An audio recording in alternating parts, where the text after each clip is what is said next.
Each sport has its own bad boy who never shies away from some trash talking. When it comes to BJJ, Gordon Ryan is the absolute GOAT. Ryan's jiu-jitsu skills are nothing short of impressive, yet his online behavior paints a less than rosy picture of his personality.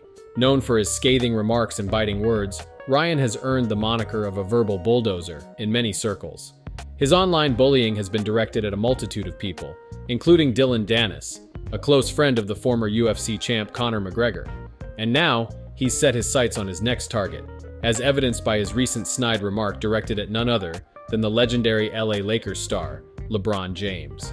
LeBron had just led his team to a resounding victory over the Memphis Grizzlies in the 2023 playoffs, securing their place in the second round. In his post, King James wrote, "If you ever see me fighting in the forest with a grizzly bear, help the bear."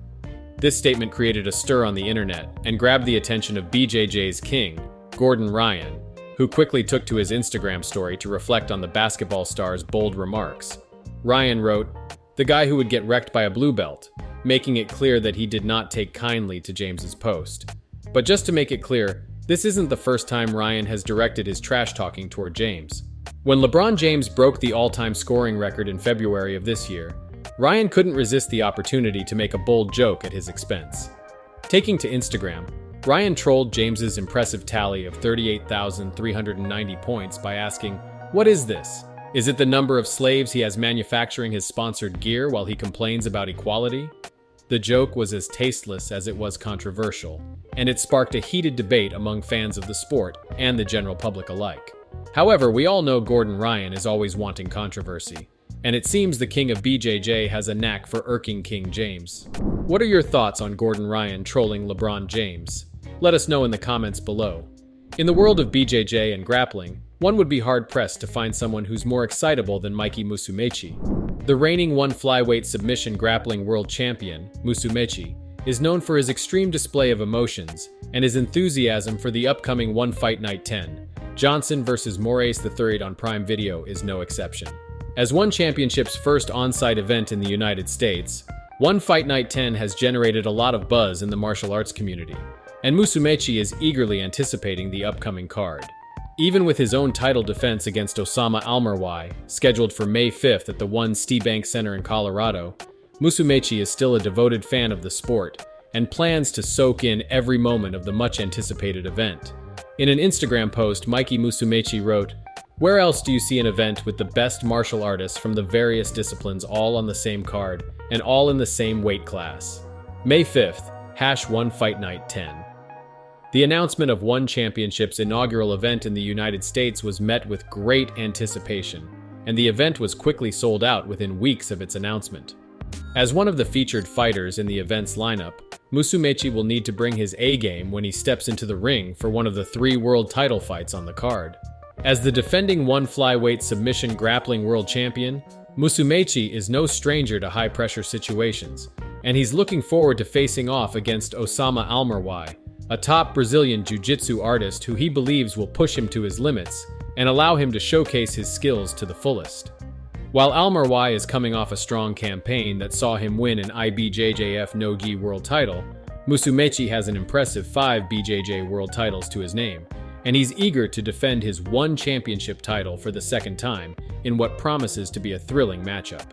Of course, Musumeci's fight is just one of the many exciting matchups that fans can look forward to at One Fight Night 10. The main event will feature a highly anticipated trilogy match between one flyweight world champion Demetrius Johnson and former flyweight king Adriano Moraes, while Rodtang Jitmuangnon will defend his one flyweight Muay Thai world title against Edgar Tabares in the co-main event. With such a stacked lineup, it's no wonder that One Fight Night 10 is generating so much buzz in the martial arts community. Share your predictions for One Fight Night 10 in the comments below, and while you're at it, we'd love to know whether you've enjoyed the video so far. If so, please subscribe to Valor Strategy Grappling and hit the bell icon so you don't miss out on the upcoming videos. With that said, let's move on to our next news of the day. By now we all know that grappling phenoms Cade and Tai Ruotolo didn't exactly grow up with a typical childhood. In fact, the crazy environment they were a part of could have easily sidetracked their career if they hadn't been serious at any point. The Ruotolo twins have been making waves in the martial arts world since they were children, thanks to their impressive skills in Brazilian Jiu-Jitsu. Now that they're competing in one championship, their star power has only continued to rise. Despite the attention that comes with being in the public eye, the twins have learned to handle the pressure with grace and humor. In a recent Ask Me Anything session on Reddit, they opened up about what it's like to have their every move scrutinized by fans and the media. Growing up in the social media age, the brothers are well aware that anything they do can be shared with the world in an instant. They added that if one of them does something dumb, the other and presumably innocent twin will also get his share of flack. Probably the social media part of things, to be honest. When one of us does something stupid, we both do, they wrote. Ruotolo's journey to the top has been nothing short of spectacular, and he's rapidly cementing himself as a dominant force in the One Championship submission grappling division. The young prodigy is known for his ability to take on bigger opponents with ease and has become the youngest ibjjf world champion in the competition's history. Despite his incredible achievements, the Ruotolo's brothers remain hungry for more. Tai is set to compete in a middleweight submission grappling contest against the reigning one middleweight world champion, Reinier, at the highly anticipated One Fight Night 10, Johnson vs. Moraes III on Prime Video. Meanwhile, Cade is at present the flyweight champ in the One franchise and will be looking forward to his title defense against Tommy Langaker at One Fight Night 11. What are your predictions for both matchups?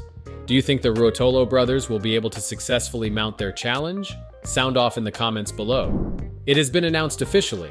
Nicholas Meregali and Pedro Marinho will meet in a GI match in the main event of WNO on May 18th.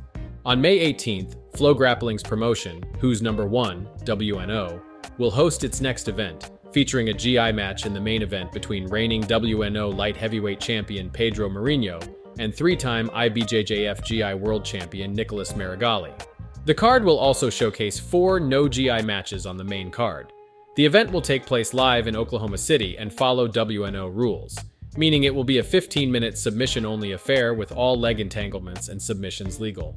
Marinho is known for his achievements in no-GI competition, having won a double gold at the 2021 ibjjf No-GI Worlds and his WNO title. Despite his many accolades in the no-GI world, Marinho isn't new to GI competition, having won a silver medal at the 2021 ibjjf Pans. In contrast, Meregali is widely considered one of the best pound-for-pound GI competitors in the world. The matchup will be Marinho's opportunity to prove his GI skills, while Meregali will seek to continue his winning streak in the GI after his double gold performance at the 2023 ibjjf Pans. In the co-main event, Rafael Lovato Jr. will take on rising star Elder Cruz in a matchup that will likely involve plenty of wrestling on the feet. Additionally, Amanda Tubby Alaquin will face Alex Enriquez, Jacob the Hillbilly Hammer Couch will fight Isaac Michel, and ADCC veterans Dante Leon and Ruin Alvarenga will meet in what promises to be a high-paced, action-packed match. You can check out the full lineup on Flow Grappling's website. And now it's time for the last news of the day, where we're going to relive Stamp Fairtex's amazing win over Ritu Phogat. Stamp Fairtex has long proved that her grappling skills are slowly coming to par with her otherworldly striking game. In fact, Ritu Phogat, one of the best female grapplers in the world, found out the hard way just how dangerous Stamp can be on the ground. The two atomweight stars met in the final of the One Women's Atomweight World Grand Prix final, and Stamp showed that she was not to be underestimated. Despite Phogat managing to execute a single-leg takedown, it was only the beginning of Stamp's domination on the ground. With her deceptively aggressive Brazilian jiu-jitsu technique, Stamp had Phogat in a tight triangle choke before transitioning seamlessly to an armbar, forcing the Indian Tigress to tap in the second round. Before Stamp heads into her match against Alice Anderson, One Championship posted the former double world champion's sublime submission finish of Phogat on YouTube with the caption reading, "Before top-ranked atomweight MMA contender Stamp Fairtex faces American warrior Alice Anderson at One Fight Night 10 on Prime Video. Relive her shocking submission of Indian wrestling sensation Ritu Phogat to win the One Women's Atomweight World Grand Prix Championship in 2021. The Thai megastar will make her much-anticipated US debut at One Fight Night 10, Johnson vs. Moraes III on Prime Video this May 5th at One Stee Bank Center. Standing across from her will be none other than America's own talented fighter, Alice Anderson. While Stamp has already proven her expertise in striking, with her impressive record in both One Atomweight Muay Thai and Kickboxing World Championships, she might need to showcase her other skills to completely dominate her opponent in Colorado. As we've seen in her past battles, including her victory over Ritu Phogat, Stamp's skills in Brazilian Jiu-Jitsu are not to be underestimated. So, it will be interesting to see if she can channel her incredible submission finish over Phogat to overcome Anderson's ground game and come out on top. With the world watching, there's no doubt that this fight will be one for the books. And that concludes our news recap for today. What was your favorite grappling or BJJ moment this past week? Sound off in the comments below.